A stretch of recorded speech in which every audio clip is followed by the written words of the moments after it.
el budismo plantea una visión espiritual en cuanto a que trascendemos nuestros propios límites, pero no basándonos en dogmas inamovibles, sino basándonos en el cuestionamiento constructivo, la investigación, la verificación de aspectos tan simples como, por ejemplo, la realidad, o como, por ejemplo, la existencia del yo, o como, por ejemplo, la mente, o la existencia de la mente, o las emociones, o cuál es el origen de las emociones, con independencia de las distintas filosofías o tendencias del pensamiento filosófico o metafísico. Es no ir al debate intelectual, sino verificar si aquello que estamos analizando es una cuestión experienciable, vivible por parte del que practica el camino espiritual. Y en base a esta visión y esta experiencia personal del camino espiritual es cuando construimos un sentido de la vida real, no basándonos en lo que nos dicen que debemos ser, sino basándonos en lo que vivimos realmente como algo propio, auténtico, verificado y sobre todo vivido como algo único. Hoy en día tenemos una gran cantidad de problemas, no sé si os suena, ¿no? Evidentemente provocados en gran medida en nuestra sociedad por el sistema social en el que estamos. Las problemáticas sociales, es decir, donde nos movemos, donde vivimos, donde nos relacionamos con las familias, con los amigos, con el trabajo, si lo podemos tener, ojalá, o con la vivienda, si la podemos tener. Es decir, cómo nos relacionamos en todo lo que construimos está muy condicionado por nuestra cultura, por supuesto, por nuestra educación, por supuesto, pero también por las propias estructuras sociales que están muy direccionadas por las ideologías o las creencias. Y claro, cuando nos educan en la visión de la vida como que la vida es algo donde donde nos definimos y definimos a los demás por lo que tenemos, el día que no podemos tener lo que supuestamente nos define, según lo que nos venden, tenemos una grave crisis personal. Es una de las problemáticas del famoso consumismo en el cual estamos metidos, por el cual, según lo que tienes, la cantidad de cosas que tienes, cómo vistes, cuál es tu estética, cuál es la moda que sigues, qué es lo más vanguardista, bla, bla, bla. Según todo eso, tú te defines como ser humano, lo cual es un gravísimo error, porque todo eso no debe definir a un ser humano. En todo caso, debe estar al servicio del ser humano, que es algo muy distinto. Y el problema es que los instrumentos que deberían estar al servicio del ser humano o de los seres vivos para que estos mejoraran, cuando esos instrumentos se convierten en elementos que nos definen como seres humanos, en ese momento estamos atrapados por esos instrumentos. Y cuando esos instrumentos fallan, como cuando falla la economía, el trabajo, la familia o el sistema social en el que vivimos, básicamente falla entonces el núcleo mismo de nuestra propia personalidad, lo que hemos construido en base a lo que tenemos, o en base a los juicios de valor que los demás dicen que debemos ser, según lo que tenemos que ser, según lo que debemos tener, según lo que debemos construir o según lo que debe ser la vida. Y un camino espiritual real y auténtico lo que busca es nuestra absoluta independencia de todo esto.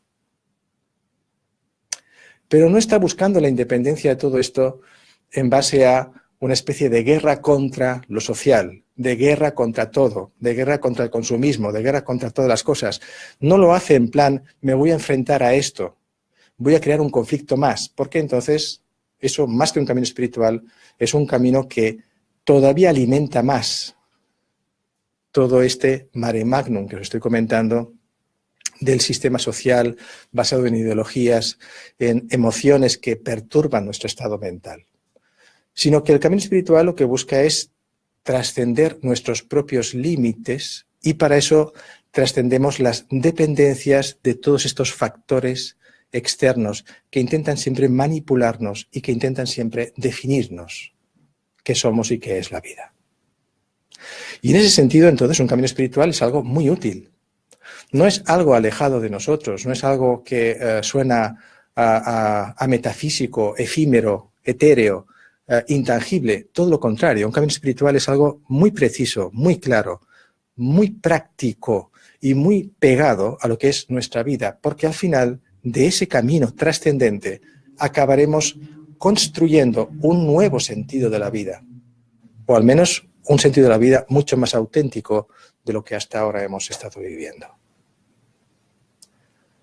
Por eso es interesante, entonces, poder acercarnos a un camino espiritual con esta premisa, la de poder ser completamente independientes y libres de cualquier factor externo construido para hacernos depender de ese factor externo. Ser completamente independientes de estos factores externos. Y estos factores externos significan todos los factores culturales, educacionales, ideológicos y también de las propias creencias. En cierto modo, un camino espiritual trasciende todos estos parámetros, todos estos puntos, de tal manera que un camino espiritual va incluso más allá del propio aspecto de la religión organizada, estructurada o construida. No la está en ningún caso ninguneando, no la está deformando, no la está criticando, no está criticando ni a las ideologías ni a las creencias. El camino espiritual simplemente busca la independencia y la libertad de los factores que las creencias y las ideologías utilizan para mantenernos prisioneros o al menos direccionados más allá de nuestra propia libertad personal, más allá de nuestro propio corazón, más allá de nuestra propia mente.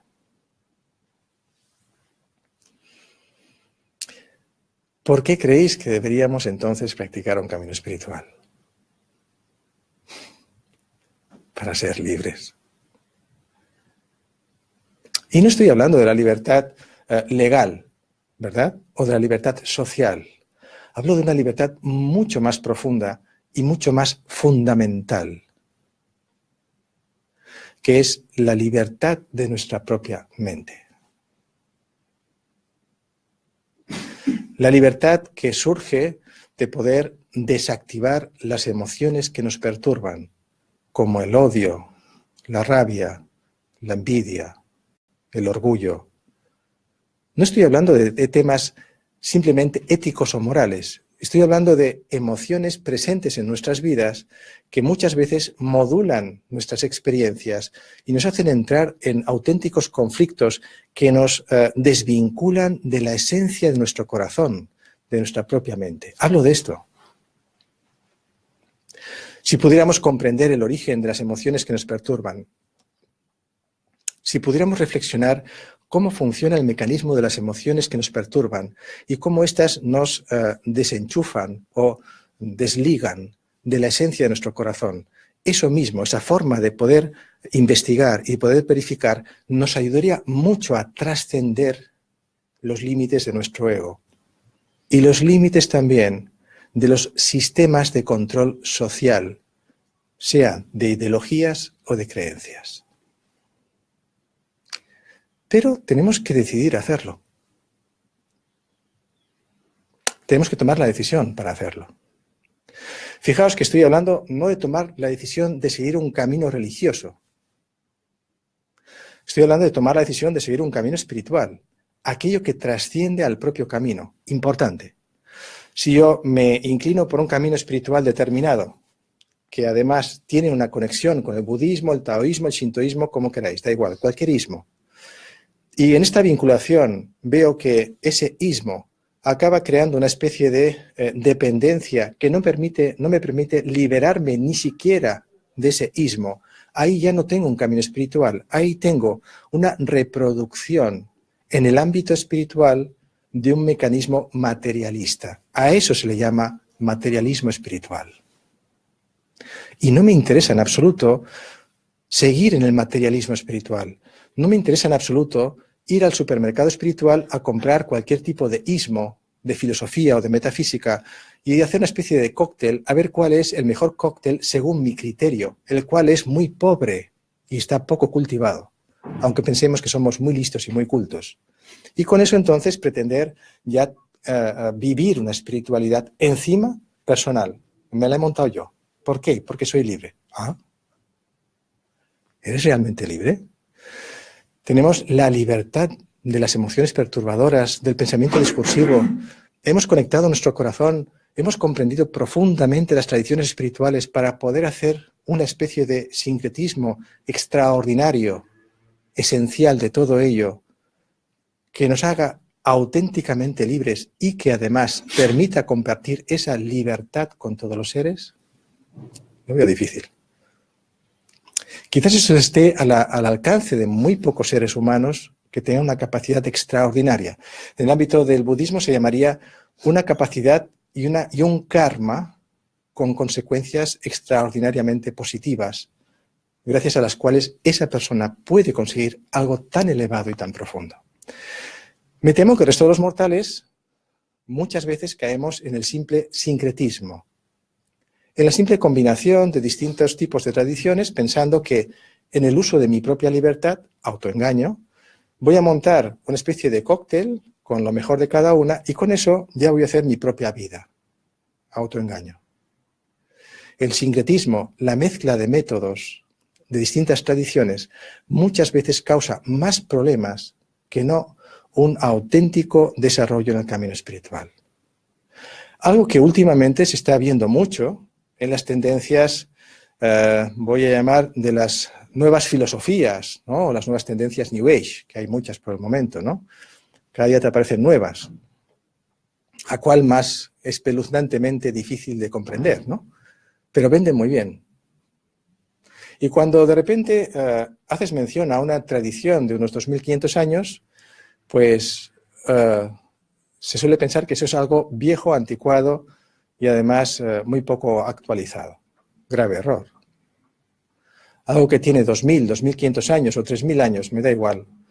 Quizás no es que esté descontextualizado.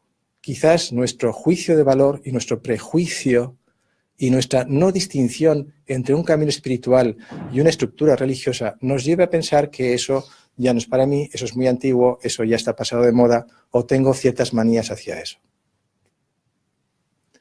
No somos realmente libres. Tenemos muchos prejuicios, muchos juicios de valor sobre las cosas. Y a veces vale la pena entrar en profundidad, de verdad, profundamente, si queréis, en un estudio, en un análisis, en una reflexión de las distintas tradiciones, en las distinciones, como hacía antes, y os decía antes, entre religión y camino espiritual, y después de una valoración sincera, profunda, auténtica, reflexiva, con todo el tiempo del mundo, elegir una vía. Todas las vías auténticas llegan al mismo lugar, pero usan métodos distintos, y la mezcla de métodos es un grave problema. Dicho de otra manera, supongamos que queremos viajar de aquí a París y nos ofrecen 3 tipos de coche distintos, 2 tipos de trenes distintos y 3 tipos de aviones distintos. ¿Os imagináis la locura de querer montar en cada uno de los coches, trenes y aviones para llegar al mismo lugar? ¿Verdad que elegiríais uno? Uno de ellos para ir al mismo sitio. Primero verificaréis que los coches, los trenes y los aviones todos cumplen con su capacidad de llegar a París, por ejemplo, la cumplen perfectamente.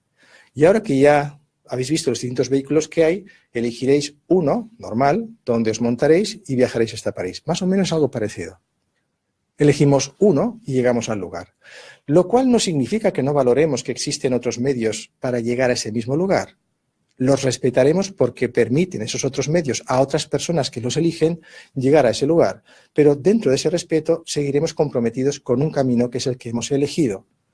No porque sea mejor que los demás, sino porque ese camino espiritual que nosotros hemos elegido es el que mejor se adapta a nuestra forma de sentir, a nuestra forma de comprender, a nuestra forma de encontrar una ventaja o una utilidad en el sentido de la vida que queremos descubrir. En esto hay muchos engaños o falacias, sofismas, ¿no? Sofismas, por ejemplo, ¿qué es mejor? ¿El taoísmo, el shintoísmo o el budismo? La pregunta en sí es un error. ¿Qué es mejor? ¿Una tradición espiritual conectada a una filosofía religiosa, o es mejor una tradición o un camino espiritual conectado simplemente a una metafísica o a una filosofía? Pongamos la filosofía griega. También es otra trampa, es otro sofisma. No es que sea mejor. Lo que tenemos en principio que intentar es verificar cuál de esos caminos que se ofrecen conecta mejor con nuestra forma de comprender, nuestra forma de sentir, nuestra forma de evolucionar y, sobre todo, que esos caminos nos permitan liberarnos de nuestros límites e incluso del propio camino como instrumento que nos permite llegar a la libertad última, la iluminación, el despertar.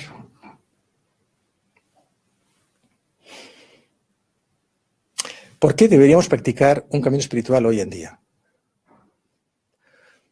¿Para ser seguidores de una creencia determinada? No.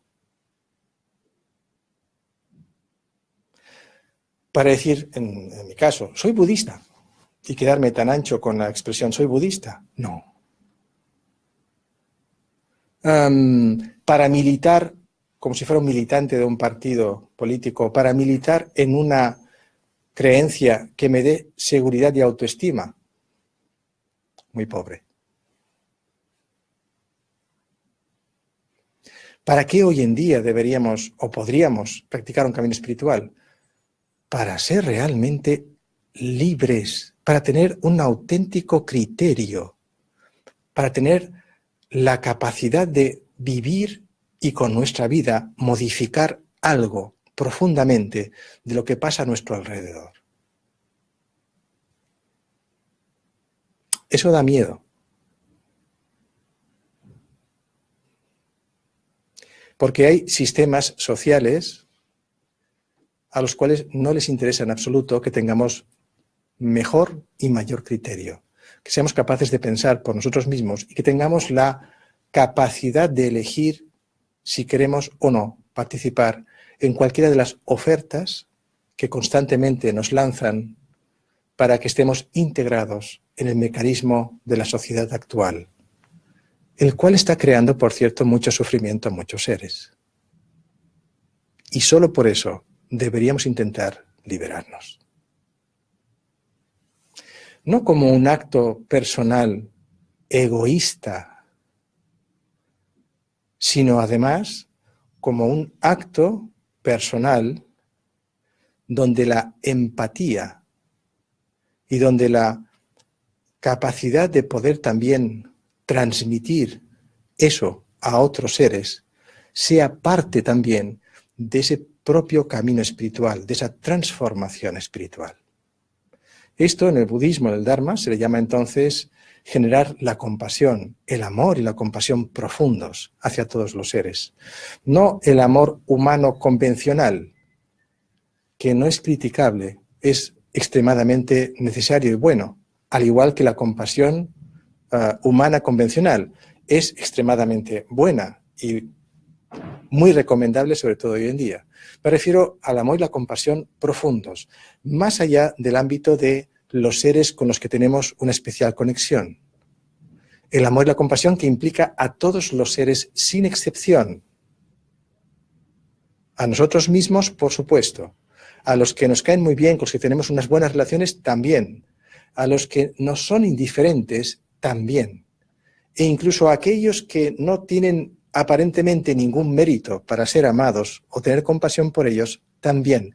Y no hablo de lástima, hablo de compasión, que es algo muy distinto. Quizás deberíamos practicar un camino espiritual para ser realmente libres, para tener un mayor criterio en los tiempos que nos tocan vivir, para tener una mayor libertad en los tiempos que nos toca vivir y también para poder ejercitar el amor y la compasión de forma profunda, libre, en ausencia de los miedos y las dependencias que los mecanismos sociales generales normalmente intentan poner en nuestra mente. Solo por eso, casi nada. Así más o menos, si lo que estáis escuchando os pueda interesar un poco y creéis que tiene algún tipo de posibilidad en vuestra vida, en el momento en el que este planteamiento en vosotros de alguna manera resuena, ese es el momento en el cual ya tenéis una conexión con un camino espiritual. Así de simple. Pero claro, para poder cultivar, para poder enraizar, para poder conseguir que esta semilla sea mucho más fuerte, tenemos también que practicar. En el caso del budismo, practicamos la meditación, por ejemplo.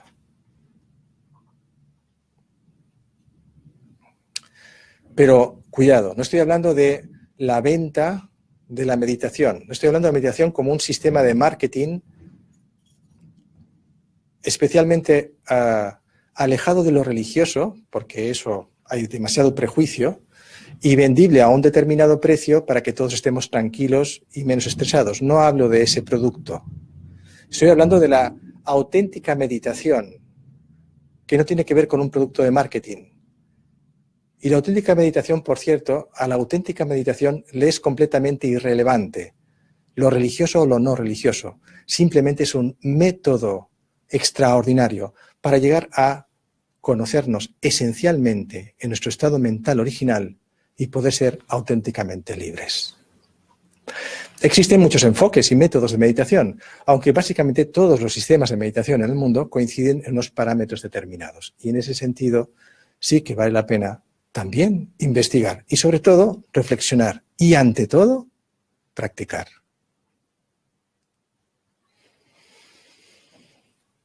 Bueno, creo que hay motivos para hacer un camino espiritual, ¿no os parece? Más o menos. Unos pocos. Seguro que cada uno de nosotros tenemos además motivos adicionales.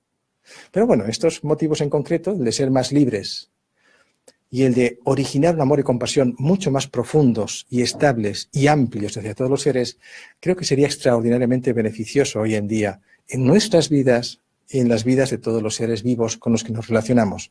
Digo seres vivos, no solo seres humanos, también animales, también vegetales, plantas, es decir, cualquier ser vivo con el que nos relacionemos entra en la importancia de la experiencia de la libertad y la aplicación del amor y la compasión. No es que seamos ecologistas, eso es una etiqueta muy reciente. Vamos mucho más allá que eso. Bien, esta breve exposición también requiere una interacción, pues si no, va a ser un poco aburrido. Entonces, ¿qué tal si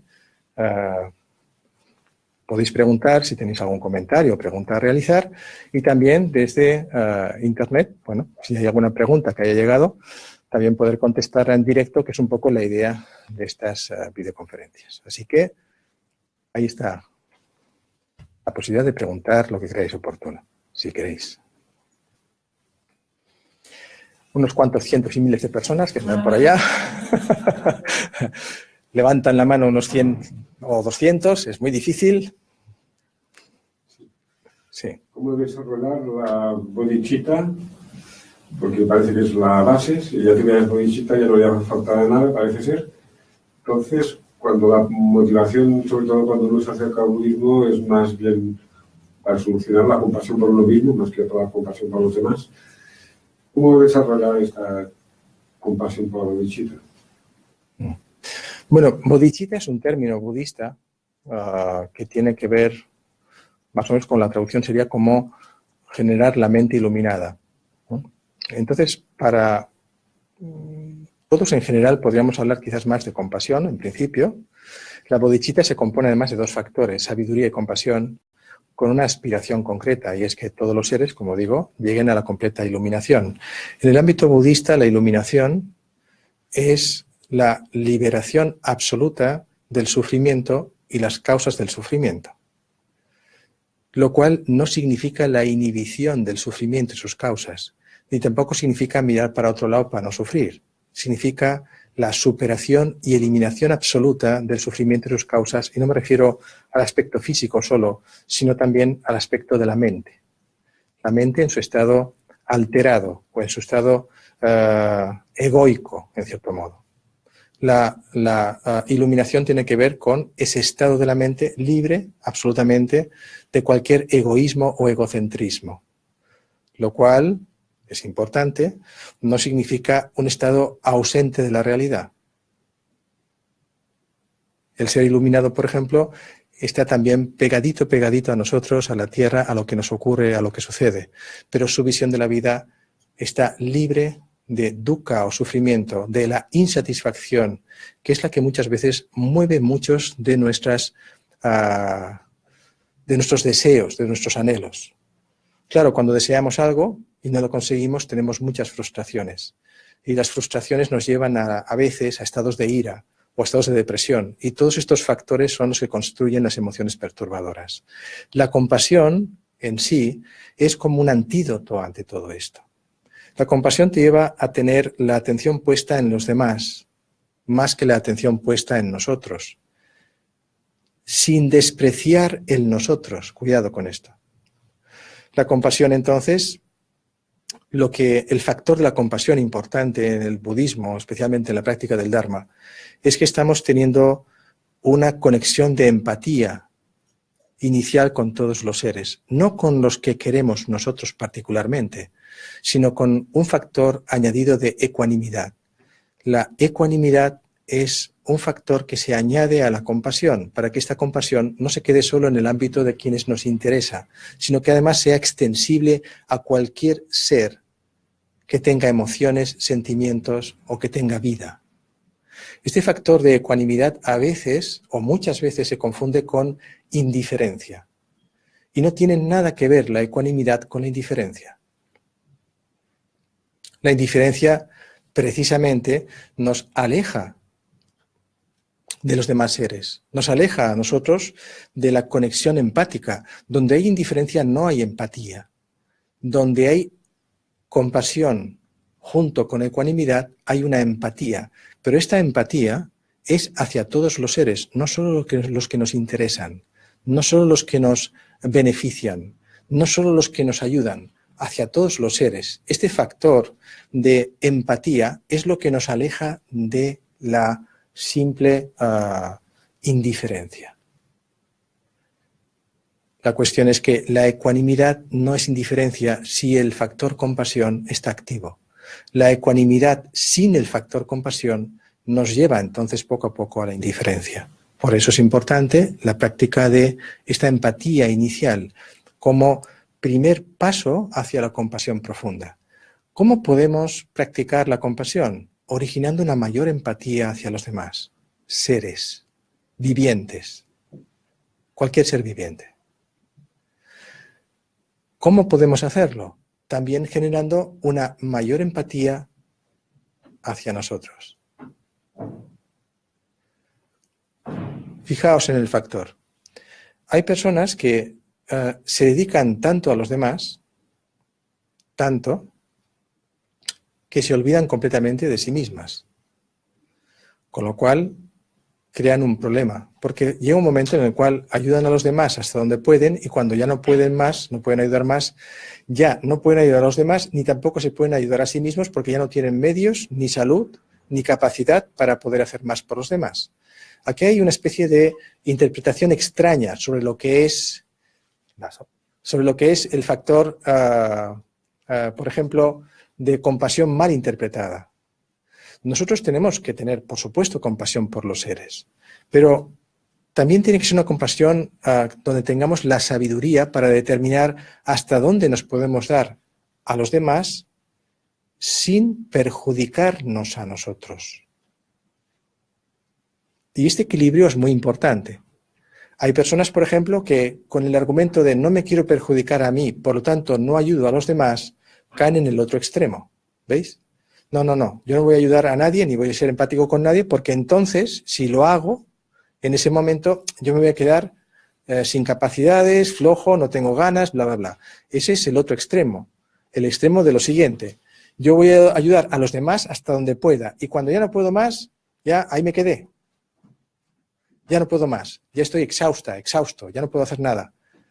Eso nos invalida. El otro enfoque también nos invalida. Como siempre en el Dharma, en el budismo hablamos del término medio. Intenta ayudar a los demás, crea empatía hacia los demás, también hacia ti mismo, para que estos dos factores sean útiles, para que tu empatía pueda crecer y convertirse en compasión real. Y esa compasión necesita la sabiduría y el criterio para ver dónde está este equilibrio, según cada uno de nosotros, en cada uno de nuestros contextos en los que nos movemos. No es una fórmula estándar universal para todos, sino que todos tenemos que trabajar en encontrar este equilibrio de empatía entre uno mismo y los demás, esta relación empática. No tenemos que darnos a los demás a costa de nuestra propia autoestima, ni tampoco tenemos que subir nuestra autoestima a costa de los demás, sino buscar esa relación sana donde tú y los demás estamos todos implicados en una relación empática. Cuando nosotros estamos en esta relación empática, empezamos a desear que los seres dejen de sufrir menos, que encuentren posibilidades en su vida donde puedan ser más felices de alguna manera. Y esta forma de pensar, esta forma de actuar con los demás, pensando en que dejen de sufrir lo más posible, es lo que empieza entonces a conectarnos mejor con la compasión. Al final la compasión es la aspiración, el deseo o la aplicación que todos los seres dejen de sufrir y eliminen las causas del sufrimiento. Mientras que el amor acaba siendo la aspiración a que todos los seres encuentren la auténtica felicidad, no una felicidad transitoria y pasajera, como el objeto consumista que compras o adquieres te da una felicidad momentánea y luego cuando lo pierdes o te cansas de él, simplemente te vas a por otro. No hablo de esta felicidad transitoria, imperfecta, hablo de una felicidad profunda y esta nace del conocimiento y la experiencia de quienes somos auténticamente libres de todo nuestro contexto cultural, educacional, de creencias y de ideologías. Más o menos. Es una que hay momentos en la práctica, hay épocas en la práctica en que, bueno, la práctica decae un poco, ¿no? Yo muchas veces siento que tengo que, de alguna manera, cumplir con la práctica real, con la meditación, hacer las sesiones, porque eso entiendo que me mantiene en el camino, pero no encuentro la motivación, tengo flojeras. Bueno, lo más interesante primero es comprender que un camino espiritual, cualquiera que escojamos, tiene métodos. Y la aplicación de los métodos, pues requiere una disciplina. Quiero decir, cuando veáis que os prometen que haz esto durante el fin de semana y te doy un título y ya lo tienes, esto no funciona así. La disciplina o la aplicación de una práctica requiere un tiempo más o menos largo, depende del karma de cada uno, depende de las circunstancias de cada uno, si queréis. Y durante ese tiempo vamos a tener altos y bajos. Entonces lo importante de entrada es aceptar que vamos a tener altos y bajos y que a pesar de los altos y bajos que tengamos, vamos a ser perseverantes, determinantes en seguir ese camino y ese método. Esta determinación y esta perseverancia es importante generarla a priori antes de empezar el camino, o por lo menos mientras estás caminando, o tener claro que eso va a ocurrir. Porque a veces nos metemos en un camino espiritual a veces muy entusiasmados, sobre todo al principio, pensando, ¡buah, esto me encanta, esto me motiva, esto tal! Y entonces, ¿qué hay que practicar? ¿Qué? Entonces te dicen, esta pequeña enseñanza, no, esto es muy poco, yo quiero más, te dan otra. Luego, no, esto es muy poco, yo quiero más y te dan otra. Y luego al final del día tienes 400 prácticas distintas y llega un momento en el que dices, bueno, ¿y ahora cómo hago todo esto? ¿No? Y luego aparecen también experiencias de, bueno, practico una cosa, pero pierdo mi motivación. ¿Cuál es el factor principal que nos ayuda realmente a mantener la práctica durante una cantidad de tiempo muy largo? El factor principal es la motivación. Una clara motivación. Muy, muy clara. Hay otro factor que nos ayuda, en el caso del budismo hablamos de la sangha, y dentro de la sangha o de las tres joyas está también pues, el maestro, la maestra, maestro, ahora hablo en general, que actúa como espejo o como factor que ayuda a que la persona pues, pueda seguir un poco, ¿no? Más o menos. Siempre dentro de la libertad de elegir si seguimos una instrucción o no. Esto en el budismo, por ejemplo, es muy claro. Te dan una instrucción, te dan un método y si tú no estás convencida, convencido, no te gusta, lo analizas y ves que no te encaja, no tienes ninguna obligación de seguirlo.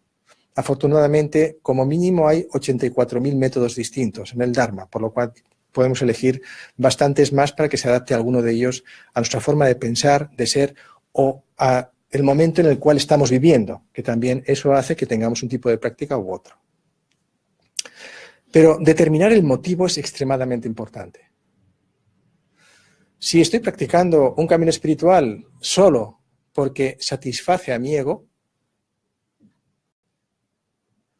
si estoy practicando un camino espiritual porque en el fondo no estoy queriendo encontrar la libertad absoluta, solo estoy buscando la satisfacción absoluta. Entonces ahí tenemos un problema. Porque un camino espiritual auténtico no está buscando la satisfacción de nuestro ego. Y por lo tanto, situar el motivo en buscar la libertad última, la liberación, es fundamental para distinguirlo de la simple satisfacción. Porque para eso entonces, si buscamos satisfacciones, ¿qué estamos haciendo? Lo mismo que hacemos en el samsara, en la vida convencional. Solo buscamos objetos, experiencias o situaciones que produzcan satisfacción, no que nos den libertad. Y de ahí que muchos objetos, experiencias o satisfacciones que nos están dando satisfacción crean una dependencia y nos hacen olvidar que lo importante no es el objeto que nos produce satisfacción, salvo que lo hayamos elegido así y salvo que estemos buscando la satisfacción. Entonces eso ya no es un camino espiritual. Comprender esto es darse cuenta que un camino espiritual te va a poner delante todo lo que tú eres o todo lo que creías que eres. Y eso significa entonces que hay que tener la valentía de darse cuenta que muchas veces no va a ser satisfactorio ni bonito y otras veces va a ser mucho más satisfactorio y bonito de lo que habíamos pensado. Pero el factor principal es el de la motivación, la compasión y la bodhicitta otra vez. Si estoy practicando un camino espiritual solo para mi beneficio, es un enfoque egoísta. Y el egoísmo o el egocentrismo son los parámetros convencionales que originan siempre un alejamiento de la verdadera naturaleza de la mente o del ser. Por lo tanto, si queremos realmente conseguir esa libertad, esa conexión con la naturaleza del ser, tenemos que cambiar el chip egoísta, egocentrista, hacia un chip altruista, empático, compasivo. Finalmente, la mejor manera de motivarnos es sentir en nuestro corazón que estamos practicando por todos los seres, sin excepción. Y cuando sentimos eso en el corazón, entonces nuestro motivo ya no es particularmente egoísta. Es algo parecido en algunos casos, en algunos enfermos muy graves, ¿no? Hay enfermos que una enfermedad muy grave la consiguen llevar mejor o incluso la superan. Y cuando les preguntan, ¿y cuál es el motivo por el cual tú sigues vivo todavía? Si no, según todas las predicciones deberías estar ya muerto. Dice, yo quiero vivir por mi hija, por mi hijo, por mi familia, es decir, quiero vivir por un ser querido, ya no por él o por ella, sino por un ser querido. Este ejemplo de motivación, entonces, curiosamente, hay personas que no tienen un motivo parecido a a vivir por el amor o el querer a otro ser, que básicamente acaban sucumbiendo a la enfermedad con más rapidez o simplemente no la superan. Hay más casos de estos que no de los otros. Y esto da que pensar, porque es un tema que te da una pista de hasta qué punto querer a otro ser humano o a otro ser vivo. Es decir, implicarte empáticamente con otro ser vivo puede incluso darte una fuerza extraordinaria para superar algo tan grave como una enfermedad. Ahora imaginad a un practicante conectada a este sentido de amor por otro ser o por otros seres. Mientras más compasión y amor tengamos vividamente por otros seres, más fuerza tendremos para practicar. Ya no lo hacemos porque lo dice el Buda, no lo hacemos porque lo dice el Dharma, no lo hacemos porque lo dice el maestro de turno o la maestra de turno. Lo hacemos por la compasión y la empatía hacia todos los seres, sabiendo que tu transformación espiritual va realmente a ayudar de alguna manera a cualquiera de los seres con los que nos relacionemos. No hace falta que sean millones de seres, solo con que nos relacionemos con 1, con 2, con 3, con 4, con 5. Solo eso y es algo extraordinario en nuestra vida. Y ese es un buen motor.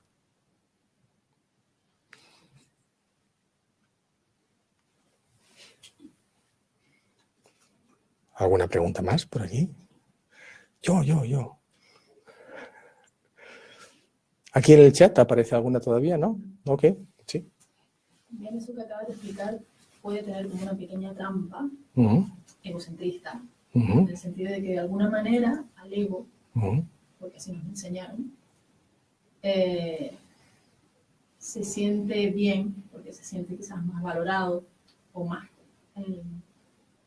merecedor de amor por el hecho de ayudar a los demás. Entonces también hay un matiz, una pequeña trampa desde dónde queremos ayudar a los demás, ¿no? Correcto. Por eso es tan importante situar la empatía no en el beneficio y la satisfacción que te da la compasión, sino en la auténtica empatía o compasión por los demás, con independencia de el beneficio o el reconocimiento de los demás. Este punto de compasión y amor es libre, ¿veis? Si yo hago un acto de amor y compasión solo para autojustificar mi conciencia de que estoy siendo muy bueno según la tradición tal, tengo un error importante. Pero otro error, que lo vamos a ver enseguida, es cuando no nos dan las gracias, no nos hacen ni caso y nos cabreamos mucho. Y mira que hemos sido compasivos, nos ha costado muchísimo ser compasivos, pero no nos dan las gracias, no se sabe. O sea, no te dicen, ay, qué buena eres, qué bueno eres, no te dicen nada. Es más, a veces incluso se rebotan. Y cuando tú en ese momento te rebotas, ese es el síntoma que tu amor y compasión supuesta no era tan profundo, tan claro y tan libre de egoísmo y egocentrismo, sino que estaba siempre detrás de esa especie de ego diciendo, me va a dar las gracias, ay, con que me dé un poco una sonrisita ya me va bien, ¿no? Ya está. Satisfacción, nuevamente. Por eso hace un poquito os decía, es importante distinguir entre buscar la satisfacción y buscar la verdad o la libertad. Un camino espiritual no está buscando satisfacciones, ni tampoco insatisfacciones. Está buscando simple y llanamente la verdad, la libertad, el ser, la naturaleza de la mente tal cual. La consecuencia de este descubrimiento y experiencia, sin duda, y según muchos comentarios de grandes maestros que así lo han practicado, va a ser la de una extraordinaria felicidad, una calma profunda. Pero veis, la felicidad y la calma va a ser una consecuencia, un factor consecuente de un estado de la mente, de un descubrimiento de la verdad y de la libertad. Algo muy distinto a hacer de la felicidad, de la verdad o de la libertad un objeto que debemos conseguir según la doctrina. Eso también es un engaño. Y por eso es importante estar muy alertas. ¿Sí? Acá preguntan, ¿cómo superar nuestro esquema mental fijo? ¿Cómo escuchar realmente a los demás? Bueno, hay varias maneras, ¿no? Pero, por ejemplo, escuchar a los demás implica, en principio, desconectarse de nuestros propios argumentos, primero, desconectarnos de lo que pensamos en el momento que estamos escuchando y realmente escuchar. Se empieza por escuchar de verdad. ¿Cómo escuchamos de verdad? Esto, no queriendo justificar a nuestro ego por nuestras opiniones o argumentos, aunque sean válidos o inválidos. Cuando desconectamos a nuestro ego, cuando nos relajamos un poco, cuando tenemos la empatía de querer comprender a la otra persona, lo primero que hacemos es automáticamente aparcar nuestras opiniones, nuestros juicios de valor, nuestros prejuicios, nuestras emociones o sentimientos subjetivos, me cae mal, me cae bien, todo esto lo aparcamos y simplemente estamos escuchando francamente a la otra persona. Y en vez de estar argumentando mentalmente el contraargumento de lo que me está diciendo, que eso lo hacemos mucho, ponemos cara de interés. Sí. Pero no estamos escuchando nada, solo estamos diciendo, sí, acaba tú, que luego voy yo. O sea, que luego te voy a rebatir todo lo que me has dicho y más. Cuando quitamos esta actitud, es cuando estamos empezando a escuchar de verdad. En otras palabras, es una cuestión de actitud y es una cuestión de corazón. Cuando nuestro corazón está abierto, cuando nuestra empatía, compasión, calidez está abierta y cuando no está funcionando el argumentario egoísta, en ese momento tenemos la capacidad de escuchar de verdad. Hay otro ejemplo, por ejemplo, escuchar el mar. Si el que pregunta está cerca del mar, bien. Si no, escuchar el viento. Pongamos escuchar el mar. Fijaos, no estoy hablando ahora de sentarnos en la playa y estar ahí viendo las olas y estar a nuestro rollo, ¿no? Pensando siempre en nuestros problemas. No estoy hablando de esto. Estoy hablando de sentarnos en la playa, ver las olas y escuchar simplemente cómo van y vienen. Esta escucha sin juicio de valor, sin argumentario, libres y relajados, es muy parecido a escuchar. No hay un juicio de valor previo. Escuchamos las olas, van y vienen, van y vienen, van y vienen. Nuestra atención está en ese proceso, no está en argumentar por qué vienen siempre y por qué se van siempre, ¿no? Esto es un efecto de la marea, ¿por qué la marea es así? Todo este rollo lo hemos desconectado, solo estamos escuchando. Ahora pongamos una persona, escuchamos no solo sus palabras, sino el significado de sus palabras y sobre todo, escuchamos su corazón, lo que hay detrás de sus palabras. Y cuando escuchamos el corazón, más las palabras, más las personas o los conceptos, es cuando realmente estamos desconectados de nuestro argumentario, de nuestras razones, de lo que pretendemos demostrar que sabemos o de nuestro intento de autoafirmarnos en base a argumentos, sofistas o no, autoengaños o no. No se trata de tener razón, no se trata de buscar culpables o ser culpables. Se trata solo de escuchar, más allá de la razón, más allá de la culpabilidad, más allá de cualquier juicio de valor. Escuchar. Cuando hemos escuchado la información, nuestro corazón está abierto, hay una empatía. No estamos buscando el error de la otra persona para machacarle. Estamos entonces comprendiendo que incluso aunque esa persona tenga un argumentario equivocado, vamos a buscar la manera, con compasión y empatía, de poder darle nuestro punto de opinión, exponiéndolo, no imponiéndolo. Para poder dar tu opinión sin ningún tipo de imposición, hace falta que haya una ausencia de egoísmo o de egocentrismo. Es el momento en el cual podemos exponer algo de corazón, equivocadamente o no. Y si tenemos la fortuna que la otra persona nos escucha, pues todavía mejor. Ahí se establece un diálogo. Lo demás no son diálogos, lo demás son monólogos con apariencia de diálogos. Eso es otra historia. De ahí que muchas veces pensemos que nos comunicamos y no nos estamos comunicando. En fin, llegamos al final de esta conferencia, pequeña conferencia. Os agradezco mucho, tanto a los que estáis a través de Internet como a los que estáis presentes aquí, vuestra presencia, haber compartido este espacio. Y como siempre hacemos en las enseñanzas, pues os voy a pedir que de corazón, cada uno a su manera, en silencio, dedique el mérito de lo que aquí hoy hemos hecho. Que lo que hoy hemos hecho, la exposición del Dharma, hablar sobre la espiritualidad, lo que hayáis podido entender, que ojalá beneficie a todos los seres sin excepción. Solo este pensamiento de corazón, esta dedicación, ya es un acto altruista de este momento en el cual estamos ahora implicados todos.